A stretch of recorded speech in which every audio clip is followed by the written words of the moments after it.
Now, with Alex's hair, as we said before, we've got that funny kind of cow's lick at the front. The parting's naturally going to go somewhere in here, so we might as well work the haircut in that direction. So we're just going to comb the hair there, find a nice kind of natural parting somewhere in amongst all this lot, and then we're going to start to cut around the front area. That's the most important bit, I think, of anybody's hair, really. One is because it's the bit that you see all the time, and two, it's the bit when everybody looks at you, that's what they see as well. So we're going to start first of all by cutting a little shaping around the front, and then we're going to bang that fringe in there. Now the fringe is going to be disconnected from the rest of the haircut, so it's best to cut that bit last, I always tend to find. Well, you might find other hairdressers might actually want to cut that first and then shape the rest of the haircut into it. But what I tend to find is it stops looking like a fringe and becomes a big layer then, really. So we're going to cut that separately, okay? Now, I'm going to spin you around just to face there, and I'm going to come in from here.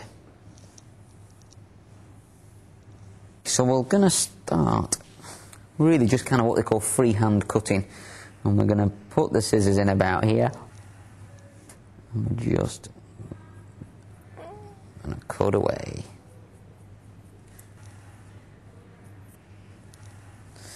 Okay, now the fringe is quite long, as you can see, and I think that is the idea. At least I hope it is. Because obviously once we've blow dried this a little bit, we'll put some product in and some movement, it's all going to get shifted about slightly, so it's going to sit really just on top of the eyelash, really, which will just make it look very sexy.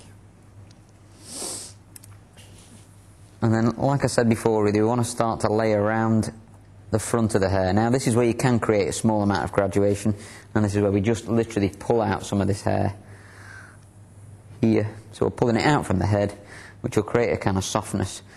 And we know that that's a shorter point and that's a longer point, and we literally just want to kind of chop into the hair. Oh, going up to that point. Easy.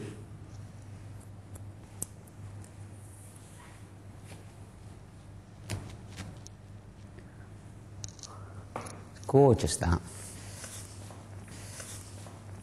And then we want to do obviously the same on this side as well. Now, because we've parted the hair like this, what you end up with is kind of less hair on this side and more hair on this side, so it's always going to look slightly different from one side to the other.